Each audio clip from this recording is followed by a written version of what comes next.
अच्छा जी, तो सॉरी ये ज़ूम की फ्री मीटिंग ख़त्म हो गई थी, तो दोबारा रीस्टार्ट किया मैंने।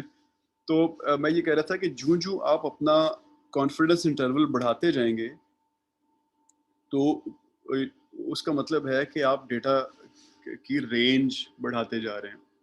मैंने आपको एक एक्सट्रीम एग्ज़ाम्पल ये दी थी कि आपसे कोई भी सवाल पूछा जाए, जैसे फॉर एग्ज़ाम्पल इस्लामाबाद की आबादी कितनी है? आपको कुछ नहीं पता इस्लामाबाद कौन-सा शहर है, लेकिन आप कह सकते हैं कि मैं 100% श्योर हूँ कि इस्लामाबाद की आबादी 0 से लेके 1 बिलियन के दरमियान है। आप बात ठीक कह रहे होंगे। लेकिन जो बंदा कहेगा नहीं मेरा ख़्याल है इस्लामाबाद की आबादी 10 लाख और 30 लाख के दरमियान है, वो फिर 100% श्योर नहीं हो सकता। वो कहेगा मैं 60% 70% श्योर हूँ। तो लेकिन अब फ़र्क क्या है कि जो पहला बंदा था, उसका उसकी स्टेटमेंट यूज़लेस है। आप उसकी बेसिस पे कोई फ़ैसला नहीं कर सकते। हाइपोथेसिस टेस्टिंग तो डिसीजन मेकिंग के लिए होती है। जो दूसरा बंदा है वो श्योर कम था, लेकिन आप उसकी बात से कहीं न कहीं कोई डिसीजन मेकिंग स्टार्ट कर सकते हैं। तो ये पॉइंट एस्टिमेट्स का और इंटरवल एस्टिमेट्स का भी कॉन्सेप्ट यही है कि आपने एक तरफ अपना एस्टिमेट देना होता है, दूसरी तरफ डिग्री ऑफ कॉन्फिडेंस देनी होती है। और फिर एक ऐसी जगह पे पहुँचना होता है जहाँ पे कोई डिसीजन मेकर एक रैशनल डिसीजन कर सके इन चीज़ों की बेस पे। अच्छा, आवाज़ आ रही है आप लोगों को? जी सर, आ रही है आवाज़। अच्छा जी, अब देखिए हाइपोथेसिस टेस्टिंग क्या चीज़ होती है? हाइपोथेसिस टेस्टिंग का आइडिया ये होता है कि आप किसी भी इफ़ेक्ट को देख रहे हैं कि इफ़ेक्ट है या नहीं। जैसे फॉर एग्ज़ाम्पल आगे हम एक एग्ज़ाम्पल करेंगे कि आप स्टूडेंट्स को कहते हैं कि ये एक डब्बा है, इसके अंदर 9 लाल बॉल्स हैं और 1 सफ़ेद बॉल है।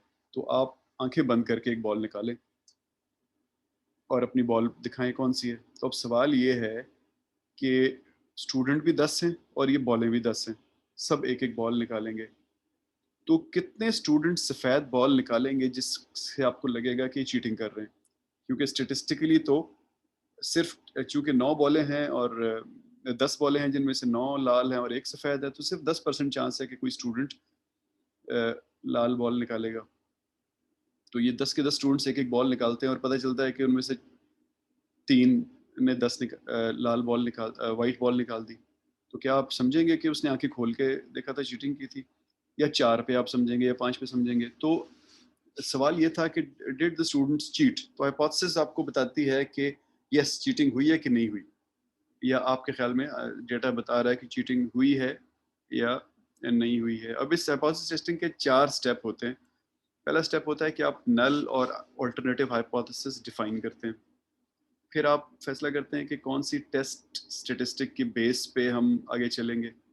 फिर पी वैल्यूज़ ढूँढते हैं, यानी कितने परसेंट आप श्योर हैं पी वैल्यू इस तरह की चीज़ है, यानी एक तरह से कह लें कि कॉन्फिडेंस इंटरवल की तरह की चीज़ है।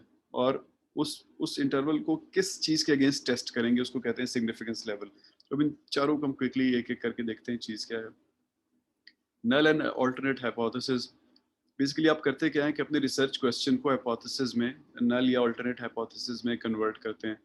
नल हाइपोथेसिस इज अ क्लेम कि there is no difference in the population, यानी अगर आप सिंगल सैंपल को टेस्ट कर रहे हैं तो there is no difference in sample and population. Multiple को कर रहे हैं तो फिर सैंपल्स के दरमियान एच नॉट का मतलब हुआ, जैसे फॉर एग्जांपल आप का केस ये है कि क्या देसी घी खाने से कोलेस्ट्रॉल बढ़ता है कि नहीं बढ़ता।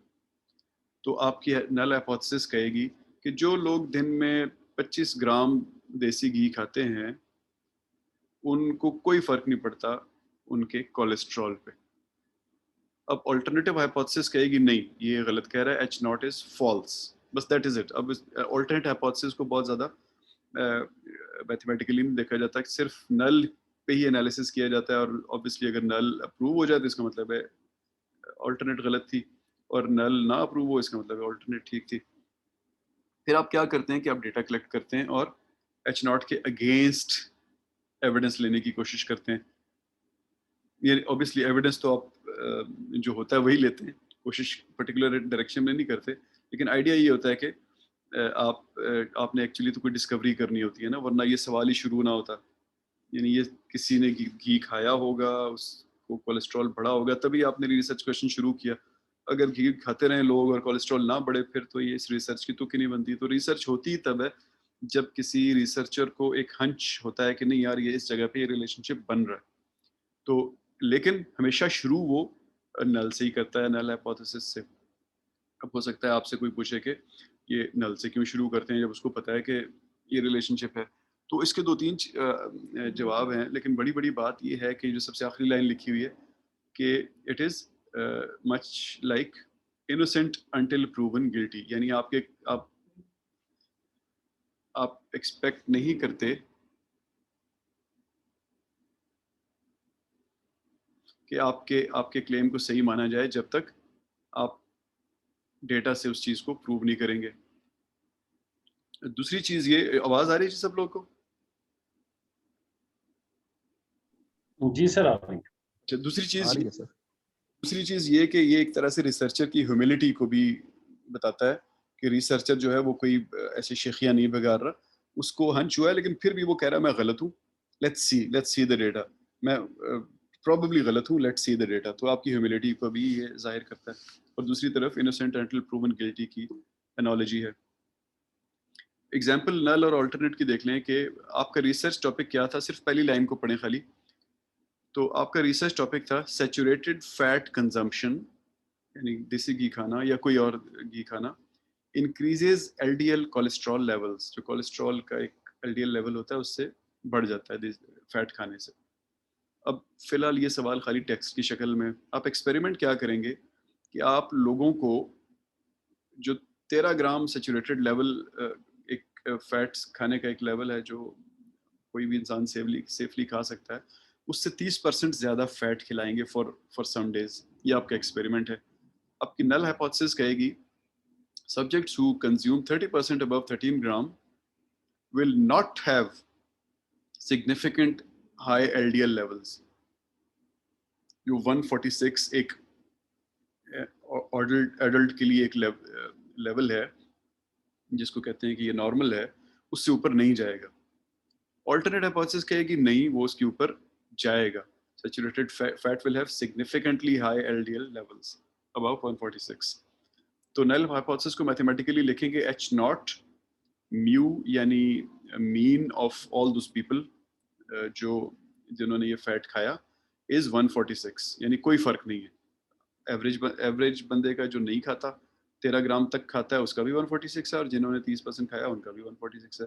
और ऑल्टरनेट को आप इस तरह से लिखेंगे कि म्यू इज, यानी average of LDL of the people that we observed is greater than 146। अब ये वन साइडेड टेस्ट है, यानी सिर्फ आप कह रहे हैं कि आपने पहले से ज्यूम किया हुआ है कि घी खाने से एलडीएल बढ़ता ही है। अगर टू साइडेड होता तो आप कहते हैं इज नॉट इक्वल टू, यानी कम भी हो सकता है और बढ़ भी सकता है। तो ये कुछ स्टेप्स हैं जिसके थ्रू आप क्या करते हैं कि आप पहले अपना रिसर्च टॉपिक डिफाइन करते हैं। अब इस ये सबसे पहली लाइन लिखी है, इसमें आप गौर करें तो इसके अंदर वेरिएबल्स बड़ी क्लियरली डिफाइंड है, सैचुरेटेड फैट और इंक्रीज्ड एलडीएल कोलेस्ट्रॉल लेवल्स। तो ये दो वेरिएबल्स आपके, वाई जो है आपका एलडीएल है, आउटकम ऑफ कंसर्न आप देखना चाहते हैं कोलेस्ट्रॉल बढ़ा है कि नहीं, और एक्स आपका सैचुरेटेड फैट कंजम्पशन है। तो जब आपके पास वेरिएबल आ जाते हैं फिर आप उनको एक्सपेरिमेंट पे देखते हैं, क्या एक्सपेरिमेंट करना है, उसकी बेसिस पे आप हाइपोथेसिस डिफाइन करते हैं। अब ये पीछे अगर आप गौर करें तो हाइपोथेसिस फिर खाली मैथमेटिक्स की बात हो रही है ना। शुरू में जो हमने बात की थी मैकेनिस्टिक और एम्पिरिकल मॉडल्स की या क्वालिटेटिव और क्वांटिटेटिव की, तो पीछे हमने जो बात की ये प्योरली एक एम्पिरिकल मॉडल है। अभी इसमें हम अंदर कोई बात नहीं कर रहे कि कोलेस्ट्रॉल जो है वो बॉडी के अंदर बनता है, कौन सा पार्ट बनाता है, उस पार्ट को आप छेड़ ही नहीं रहे, आप खाली फिगर्स को देख रहे हैं। लेकिन जब भी आप पीएचडी लेवल की एटलीस्ट रिसर्च कर रहे होते हैं या अच्छी रिसर्च कर रहे होते हैं, तो आपसे एक्सपेक्ट किया जाता है कि आप खाली हाइपोथेसिस या मैथ्स को नहीं देखेंगे बल्कि थ्योरी को भी देखेंगे। अब थ्योरी क्या चीज़ है? थ्योरी जो मैंने आपको बताया, कोलेस्ट्रॉल की थ्योरी क्या है कि अंदर एक पेनक्रियास के नाम से एक आपका ऑर्गन है, वो कोलेस्ट्रॉल बनाता है और आपकी बॉडी को जितनी चाहिए वो बना देता है। जब वो इम्पेयर होता है, यानी जब वो सही काम नहीं कर रहा होता, तो ज़्यादा कोलेस्ट्रॉल बॉडी में बनना शुरू हो जाता है। या फॉर एग्जांपल आपके, ये एक थ्योरी होगी। दूसरी थ्योरी ये है कि कोलेस्ट्रॉल जो है वो आपकी रगों के अंदर मूव करता है और फलानी फलानी शक्ल इख्तियार कर लेता है और हार्ट में जाके हार्ट की वेन्स में जब डिपॉजिट होता है तो ये प्रॉब्लम होते हैं। तो वो थ्योरी है। तो जो अच्छी रिसर्च होती है उसमें एक्सपेक्ट किया जाता है कि सिर्फ डेटा नहीं होगा बल्कि डेटा ग्राउंडेड होगा थ्योरी में भी। यानी वो आप अपने डेटा को हमेशा कोरिलेट करेंगे एक्चुअल ऑन ग्राउंड रियलिटी के साथ, बायोलॉजिकल रियलिटी है, फिजिकल रियलिटी है, केमिकल रियलिटी है, उसके साथ कोरिलेट करेंगे। तो पीछे जो हमने बात की कि इनोसेंट अंटिल प्रूवन गिल्टी, तो उसके साथ ऐड हो जाता है कि मोटिव भी होना चाहिए। जिस तरह अदालत में होता है ना कि ये सर्कमस्टेंशियल एविडेंस तो कह रहा है कि ये इस बंदे ने ये जुर्म किया है, लेकिन इसको क्या फ़ायदा है? इसका तो कोई ताल्लुक ही नहीं उस बंदे से जिसका आप कह रहे हैं कि उसको चाकू इसने मारा था।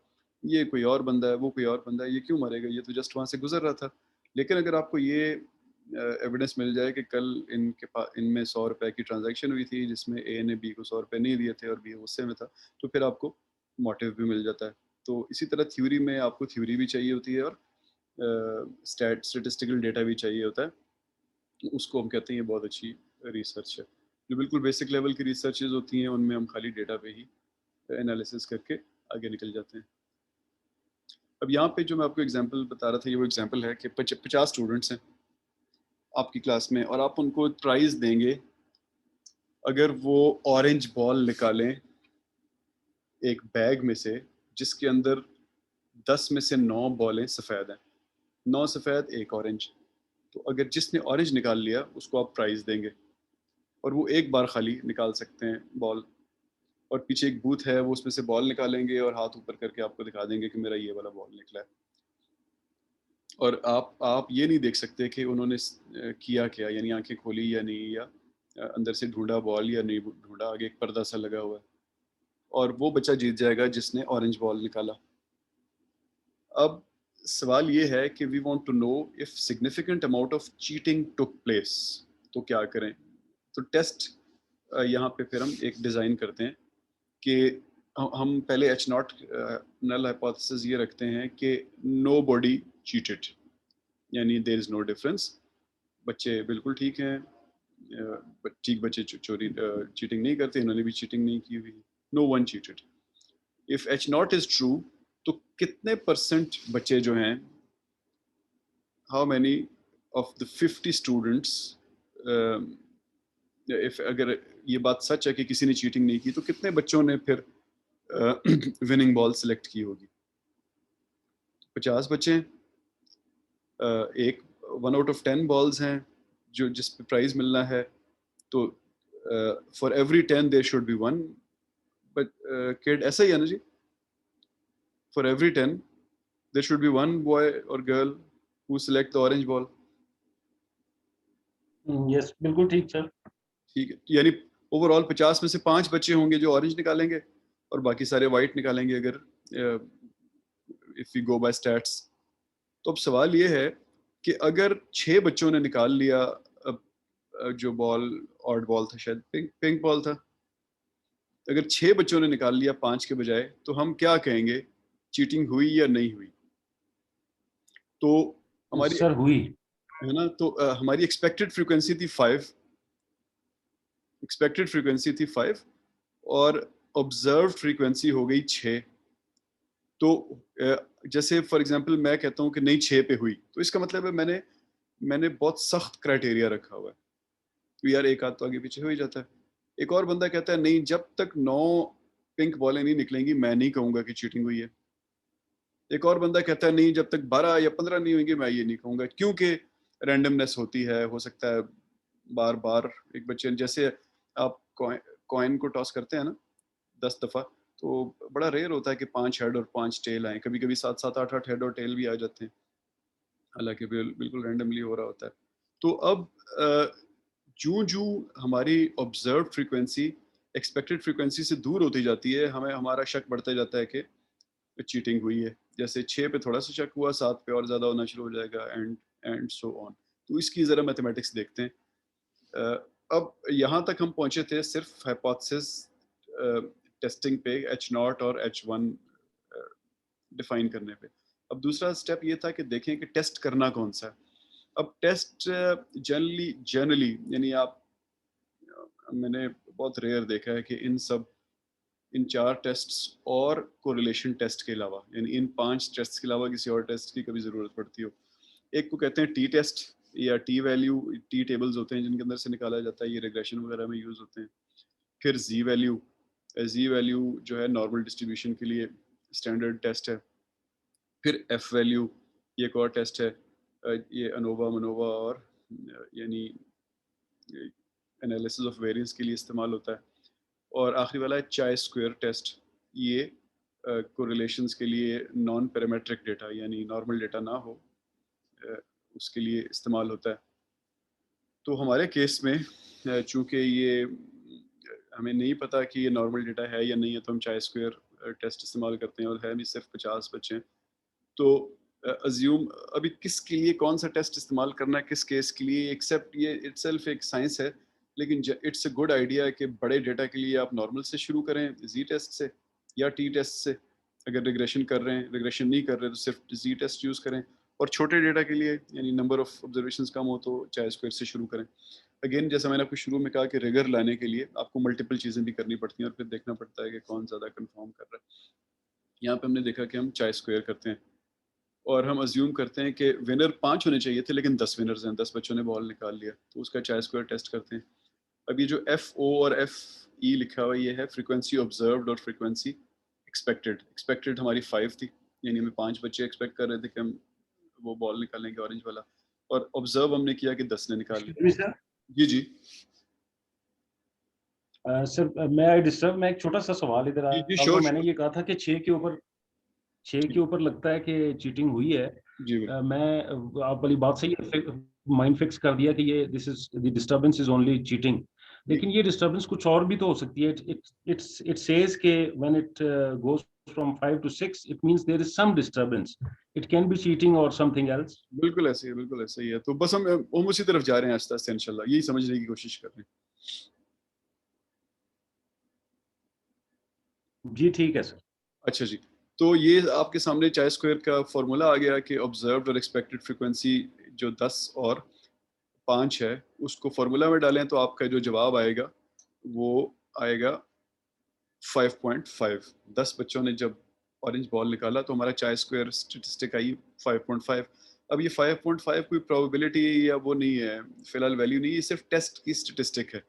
और फिर अब हम जाएंगे चाय स्क्वायर टेबल में, इसके अगेंस्ट देखेंगे कि पी वैल्यू क्या आ रही है। ये सब हम चाय स्क्वायर की बात कर रहे हैं, कोई भी टेस्ट हो सकता है, तो हर एक का अपना टेबल होता है। अब ये अगेन मैं ये जो मैं बातें बता रहा हूँ ये हम आप करेंगे नहीं, ये सॉफ्टवेयर ही करेगा। जब हम लोग पढ़ते थे 90s में और 2000s के शुरू में, तो हमें फिजिकली कराया जाता था, उस वक्त ये सॉफ्टवेयर बहुत कम होते थे। लेकिन अब अभी कोई भी स्टूडेंट नहीं करते, ज़ाहिर है वो सॉफ्टवेयर से ही लेते हैं, लॉजिकल बात भी ये है, लेकिन समझ ताकि आपको हो कि पीछे क्या हो रहा है, इसलिए बता रहा हूँ कि आपको एक टेस्ट स्टेटिस्टिक मिल जाएगी अपनी डेटा के बेस पे, चाय स्क्वायर यहाँ पे, उसको आप चाय स्क्वायर टेबल में देखेंगे, वहां से आपको एक पी वैल्यू मिल जाएगी उस टेबल से,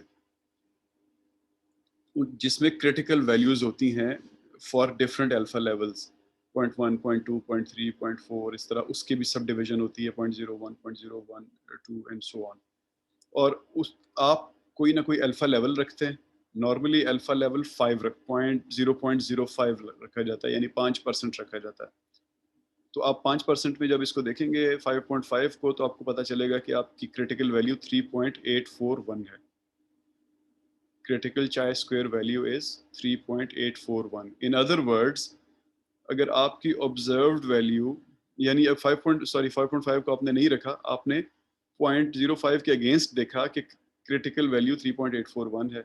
इन अदर वर्ड्स, चाय स्क्वायर जब भी 3.841 से बढ़ेगी तो आप आपकी observed P value will be lower than 0.05, यानी 5% से कम आपको पी मिलेगा, जिसका मतलब है कि ये सिग्निफिकेंट होगा। सिग्निफिकेंट का मतलब है कि आप इस चीज़ को रद्द नहीं कर सकते कि चीटिंग हुई है, क्योंकि 10 बच्चों ने बॉल निकाला, और अब हमें ये स्टेटिस्टिक बता रही है कि आप नल हाइपोथेसिस को जो है आपको एक्सेप्ट करना पड़ेगा, आप उसको रिजेक्ट नहीं कर सकते, क्योंकि 0.05 से कम पी वैल्यू आपका टेबल आपको दिखा रहा है अगेंस्ट अल्फा लेवल ऑफ 0.05। अब अल्फा लेवल और पी वैल्यू में क्या फ़र्क है, ये बड़ी बड़ी बात ये समझ लें कि अल्फा लेवल आप डिसाइड करते हैं।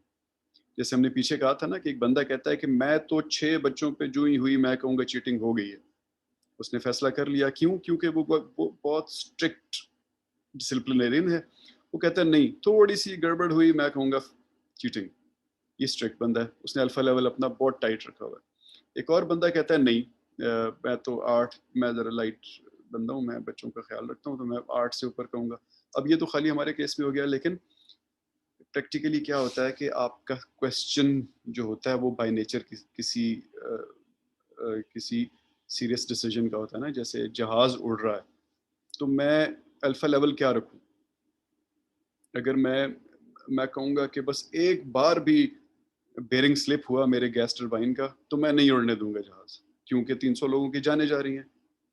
लेकिन अगर आप एक घोड़ा गाड़ी चला रहे हो, वहां पे आप कहें खैर है यार 15 बार स्लिप होने दो, क्या हुआ, अगर टायर निकल भी गया थोड़ी बहुत ही जख्मी होंगे लोग, और लोग भी चाह रहे हैं। ऊपर 300 लोग थे और 300 की जाने जानी थी। तो क्वेश्चन की नेचर जहन में रख के, रिसर्च की नेचर जहन में रख के आप फैसला करते हैं कि आप अल्फा लेवल टाइट रखेंगे या अल्फा लेवल को थोड़ा सा रिलैक्स रखेंगे। अब पी वैल्यू क्या चीज़ है? अब पी वैल्यू आपको इस चीज़ का जवाब देती है जो आपके सामने बड़ा बड़ा हाईलाइट किया हुआ सवाल लिखा हुआ है। What are the chances to get the result that we just got? यानी ये 10 बच्चे ने बॉल निकाल लिया। If things were random and nothing but dumb luck was at play, यानी कोई बच्चा चीटिंग नहीं कर रहा था, तो कितना चांस है कि 10 बॉल निकल आएंगे? इसका जवाब आपको पी वैल्यू देती है। The lower the P value, the greater the statistical significance of the observed difference. यानी आप अगर कहते हैं कि नहीं सिर्फ 10% चांस है, सॉरी 1% चांस है कि ये रैंडमनेस की वजह से हुआ हो, 1% से ऊपर हुआ तो ये तो फिर चीटिंग हुई है। तो फिर आप अपनी पी वैल्यू को 0.01 या अपने अल्फा लेवल को 0.01 रखेंगे, और पी वैल्यू आपको जो ही 0.1 से ऊपर नजर आएगी, आप अल्फा लेवल आप सेट करते हैं, और पी वैल्यू आपको टेबल से मिलती है या सॉफ्टवेयर से मिलती है। तो आप ये समझ लें कि अल्फा लेवल आपने माइंड में डिसाइड कर दिया कि मैं स्ट्रिक्ट हूं या नहीं, उसको कहते हैं अल्फा लेवल। और पी वैल्यू आपको टेस्ट देता है, टेस्ट का एक नंबर देता है, और आप देखते हैं वो नंबर आपके उससे ऊपर है या नीचे। अगर वो ऊपर है तो आप कुछ और फैसला करते हैं, और आपने जो अल्फा लेवल डिसाइड किया था उससे नीचे है तो आप कुछ और फैसला करते हैं। जैसे आप टेस्ट के केस में आपने कहा कि 7 बच्चे ये वाला बॉल निकालेंगे तो मैं समझूंगा चीटिंग हुई है, और उस टेस्ट ने आपको बता दिया 6 बचे, तो आप फिर फैसला करते हैं नहीं चीटिंग नहीं हुई, क्योंकि मैंने कहा था 7 बचे, टेबल से आया 6 बचे, ये 6 हैं इसलिए नो चीटिंग। लेकिन अगर टेबल से आया 8, आपका फैसला था, अल्फा लेवल था आपका 7, और पी वैल्यू आई 8, तो आप कहेंगे चीटिंग हुई है क्योंकि मैंने 7 का लेवल रखा हुआ था। अब ये हमारे ही केस की मुख्तलिफ अल्फा लेवल्स के अगेंस्ट क्रिटिकल वैल्यूज़ हैं। जैसे आप इधर जो टेबल बना हुआ ऊपर राइट साइड पे इसको देखें, जब अल्फा हमने 0.05 रखी तो उसके अगेंस्ट क्रिटिकल लेवल था 3.841। हमारा क्या आया था, चाय स्क्वायर हमारा आया था 5.5। तो ये 3.841 जो है कम है 5.5 से, तो हम अ, कुछ और फैसला करेंगे।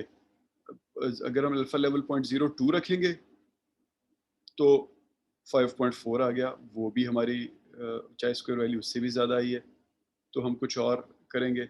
लेकिन अगर हम अल्फा लेवल 0.01 रखेंगे तो वो कह रहा है कि आपकी क्रिटिकल वैल्यू 6.6 है, यानी इससे ऊपर हुई तो कहना चीटिंग है, तो उससे ऊपर तो नहीं है, इससे नीचे है तो हम कहते हैं कि चीटिंग नहीं है।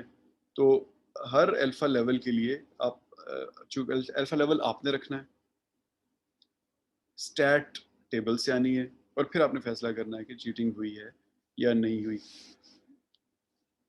अगर हम अपना अल्फा लेवल, जैसे यहाँ पे लिखा होता है कि had we set our alpha level at 0.05, the result would have been significant, cheating हुई है, because हमारी जो चाय स्क्वायर कैलकुलेटेड है वो उस वैल्यू से ज़्यादा है जो हमें टेबल बता रहा है।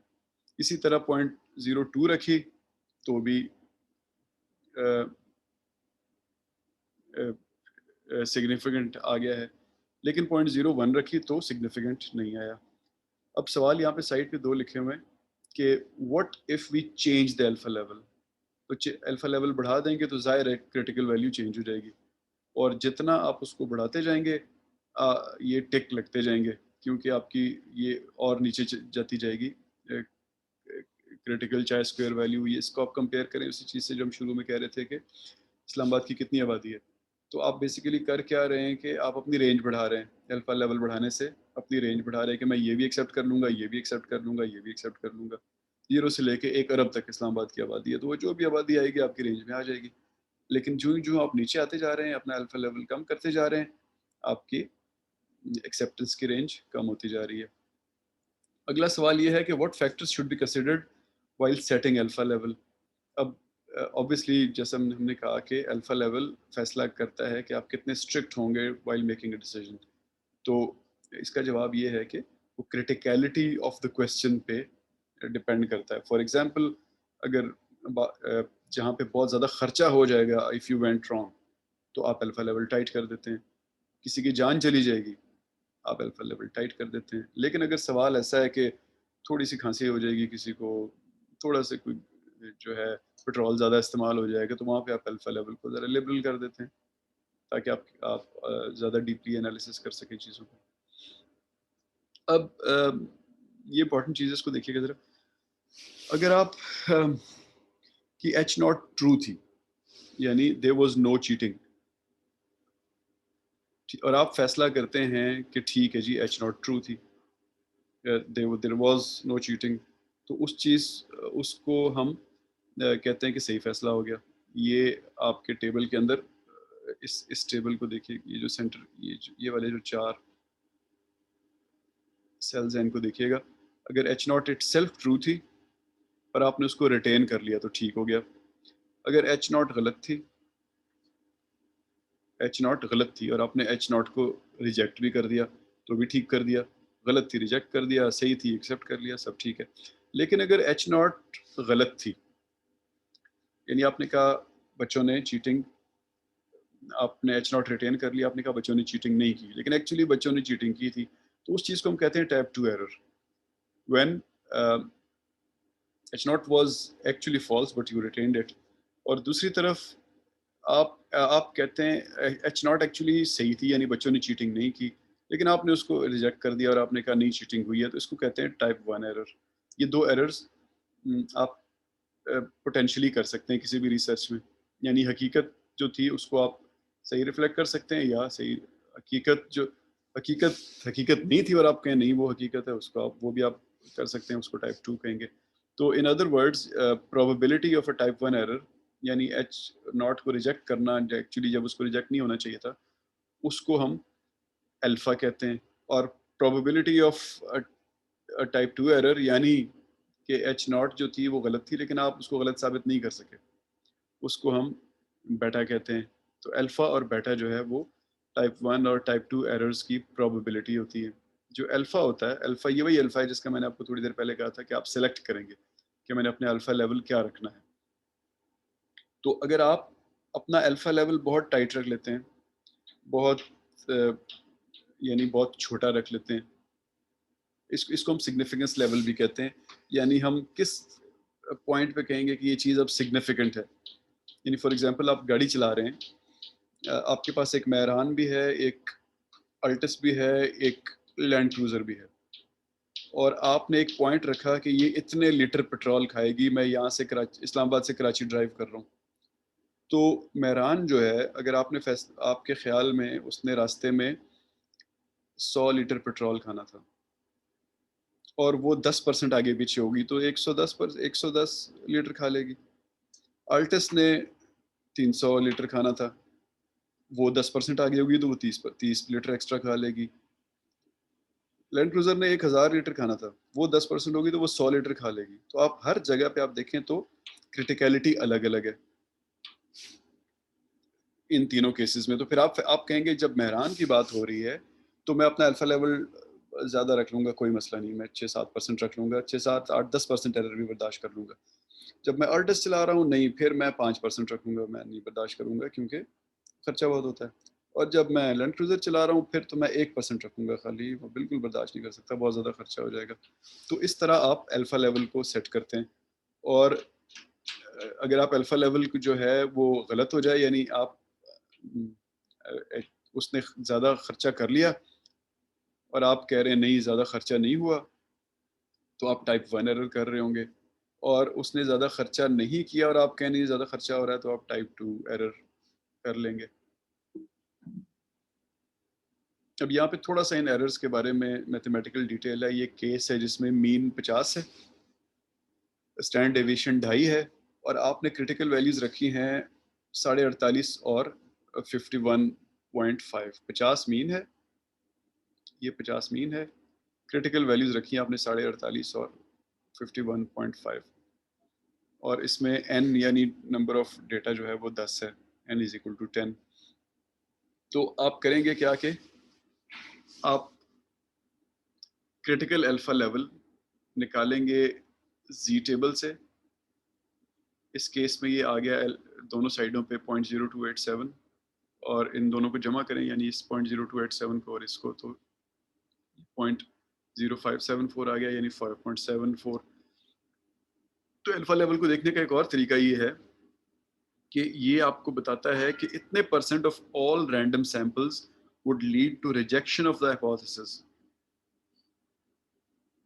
When the true mean is really 50। यानी आप ट्रू मीन 50 था, आपने टेस्ट करने की कोशिश की कि एक्चुअली 50 डेटा आ रहा है कि नहीं आ रहा, तो इस केस में 5% डेटा आपको फिर भी कहेगा कि नहीं आ रहा 50। इसी तरह आप चाहते हैं कि 5% नहीं, ये थोड़ा कम हो जाए, मुझे ये एक तरह से एरर है ना कि 5% डेटा वो चीज़ आपको नहीं दिखाएगा जो चीज़ एक्चुअली है। तो आप चाहते हैं कि नहीं यार ये बहुत ज़्यादा, ये मैं बर्दाश्त नहीं कर सकता, मैं चाहता हूँ मुझे ज़्यादा से ज़्यादा 1-2% डेटा बताए, गलत रिपोर्टिंग करे, ज़्यादातर डेटा सही रिपोर्टिंग करे। तो उसके 2 तरीके हैं, या तो आप अल्फा लेवल को बाहर पुश कर दें, यानी क्रिटिकल वैल्यूज़ और कम कर दें।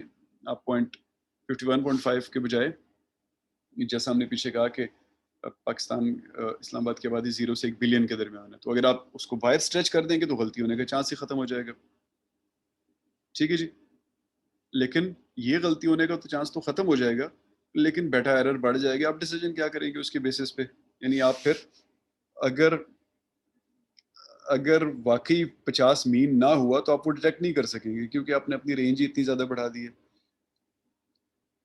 और आप कोई फैसला उसके बारे में कर नहीं पाएंगे। और दूसरा तरीका ये है कि आप सैंपल साइज बढ़ा दें, यानी आपने यहाँ पे 10 लोगों का डेटा लिया, तो आप इसको 50 लोगों का डेटा ले लें, तो वो भी आपका अल्फा लेवल को कम कर देगा। कैसे कम करेगा? अब ये जो अल्फा बाई 2 कैलकुलेट हुआ है टेबल से, ये इसमें एक फैक्टर एन भी होता है, यानी कितना डेटा लिया आपने, तो वो जो आप बढ़ाते जाते हैं वो अल्फा लेवल को कम करता जाता है।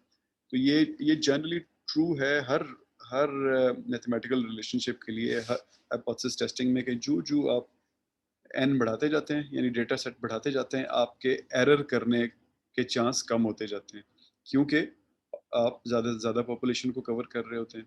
एक आपसे पूछा जाए इस्लामाबाद में कितनी गाड़ियाँ जो 1000 सीसी से ज़्यादा हैं, आप एक पर्टिकुलर रोड पे खड़े हो जाएं और 100 गाड़ियों को देखें, तो आपको पता चले कि इनमें से 60,000 सीसी से ज़्यादा थी, तो आप उसकी बेसिस पे रिपोर्ट कर दें कि इस्लामाबाद में 60% गाड़ियाँ 1000 सीसी से ज़्यादा हैं। तो लेकिन इस्लामाबाद में गाड़ियाँ तो 10 लाख से भी ज़्यादा हैं, आपने खाली 100 देखी। तो इसी एक्सपेरिमेंट को आप एक्सपेंड करें और 1000 गाड़ियों को देखें, उसमें आपको पता लगे कि ज़्यादा डिटेल पता लगेगी आपको, और फर्ज करें उसमें भी आता है कि 600 गाड़ियाँ 1000 सीसी से ज़्यादा थी, तो अब आप ज़्यादा कॉन्फिडेंस के साथ कह सकते हैं किसी को कि मैंने अच्छा एक्सपेरिमेंट किया है, इस्लामाबाद में 60% गाड़ियाँ 1000 सीसी से ज़्यादा हैं। इसी तरह आप एन बढ़ाते जाएं, आप कॉन्फिडेंट होते जाएंगे और आपका एरर करने का इम्कान कम होता जाएगा। लेकिन अगर एन वही रहे, यानी आपने खाली 100 गाड़ियाँ देखी और उसकी बेसिस पे आप अपना अल्फा बढ़ा दें, तो फिर एरर दूसरा टाइप पे साइड पे एरर गड़बड़ हो जाएगी कि अगर इस्लामाबाद में कम हुई 60% से गाड़ियाँ 1000 सीसी वाली, तो आप रिपोर्ट नहीं कर सकेंगे, क्योंकि आपने अपना एन बहुत कम रखा हुआ था। इन दोनों अल्फा और ये ज़रा कॉम्प्लेक्स कॉन्सेप्ट है, इनको आपको पढ़ना पड़ेगा आपकी किताब के ना चैप्टर 4 में। इस पे 2-3 सफ़े हैं खाली, उनको ज़रा पढ़ लें, वो एग्जांपल्स के साथ उसने बताया हुआ है, तो आपको समझ आ जाएगी। इसमें यानी ये प्रोबेबली स्टैट्स के सबसे कॉम्प्लेक्स कॉन्सेप्ट्स हैं अल्फा और बीटा की वैल्यूज़। तो थोड़ी-थोड़ी बात आपको मेरी बात से समझ आएगी, इसके बाद अगर आप किताब से पढ़ लेंगे तो आपको मज़ीद समझ आ जाएगी। ये 3-4 चीज़ें इसके बारे में क्विकली बता दूँ आपको कि the size of critical reason and consequently probability of type 1 error यानी alpha error can always be reduced by approximate selection of critical values यानी alpha levels आपके। Type 1 and type 2 errors are related. A decrease in the probability of one error will always result in increase in the probability of other अगर n change नहीं होता, number of data change नहीं होता। Sample size जब भी बढ़ाएंगे तो दोनों errors की possibility कम हो जाएगी, provided critical values वही रखें आप। और when the null hypothesis is false यानी actually null hypothesis सही नहीं है, beta increases as the true value of parameter approaches the value hypothesized in the null hypothesis. The value of beta decreases as the difference between the true mean and the hypothesis mean increases. यानी जो हमने पीछे expected frequency और observe frequency की बात की थी cheating के केस में, तो उनके दरमियान जो फ़र्क बढ़ता जाएगा तो वैल्यू ऑफ बेटा कम होती जाएगी। यानी हमारा इस चीज़ का एरर, फ़र्ज करें हमने 5 रखा हुआ था एक्सपेक्टेड फ्रीक्वेंसी और 15 बच्चों ने चीटिंग कर ली, तो बहुत फ़र्क पड़ गया अब एक्सपेक्टेड और ऑब्जर्व में। तो अब बेटा का चांस ये नहीं रहा, अब इस चीज़ का चांस नहीं रहा कि हम कहेंगे कि चीटिंग नहीं हुई। अब प्रॉबेबली हम कहेंगे कि चीटिंग हुई है, इसलिए बेटा का एरर नहीं हो सकता। अच्छा जी, इन्हीं बेटा के बेसिस पे एक किसी भी टेस्ट का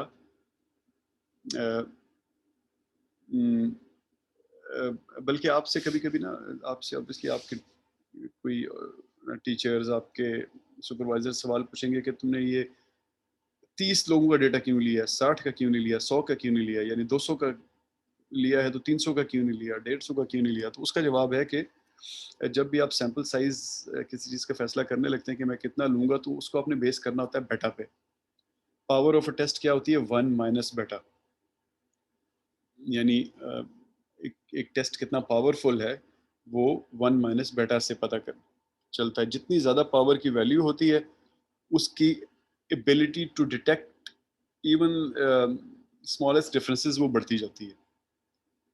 लेकिन अगेन फिर जो आप अपनी पावर बढ़ाते जाते हैं तो आपकी टाइप 1 एरर को अवॉइड करना आपके लिए मुश्किल होता जाता है। यानी बेटा बढ़ाते जाएंगे, इसका मतलब है अगर n वही रहेगी तो अल्फा आपका कम होना शुरू हो जाएगा। तो मिनी टैब में आप इसको ऐसे निकालते हैं कि ये स्टैट का टैब है, इसके अंदर पावर एंड सैंपल साइज है, इसमें ये सारे टेस्ट लिखे हुए हैं। तो फॉर एग्जांपल आपने 1 सैंपल जी टेस्ट किया, तो यहाँ पे आके आप इसको क्लिक करेंगे तो ये आपसे पूछेगा 4 चीज़ें: sample size, difference, power value और standard deviation. Generally standard deviation आपकी नोन होती है क्योंकि आपके पास डेटा होता है, उससे आप स्टैंडर्ड डेविएशन निकाल लेते हैं। सैंपल साइज आप जानना चाहते हैं तो इसको आप खाली छोड़ देंगे। डिफरेंस का मतलब है आप कितना डिफरेंस डिटेक्ट करना चाहते हैं, 1%, 2%, यानी आपकी ट्रू वैल्यू और हाइपोथेसाइज्ड वैल्यू में जैसे चीटिंग के केस में 5 हमारी हाइपोथेसाइज्ड वैल्यू थी, थ्योरी कह रही थी कि 5 बच्चों ने रेड बॉल निकालना है, और आप यहाँ पे आप फर्ज करें यहाँ पे लिखते हैं 8, यानी अगर 3 बच्चे भी चीटिंग करें तो मुझे पता चल जाए, तो आप यहाँ पे 8 लिख देंगे। 8 नहीं लिखेंगे ऑब्वियसली, या जब आगे पढ़ेंगे तो मैं आपको बताऊंगा कि एग्जैक्टली इस नंबर तक कैसे पहुँचते हैं। और पावर वैल्यू अगेन एक टेक्निकल चीज़ है, ये इसको हमारे पास अगली स्लाइड पे है बिल्कुल। चले मैं आपको इससे बताता हूँ। ये 1 माइनस बेटा होगी, व्हाट लेवल ऑफ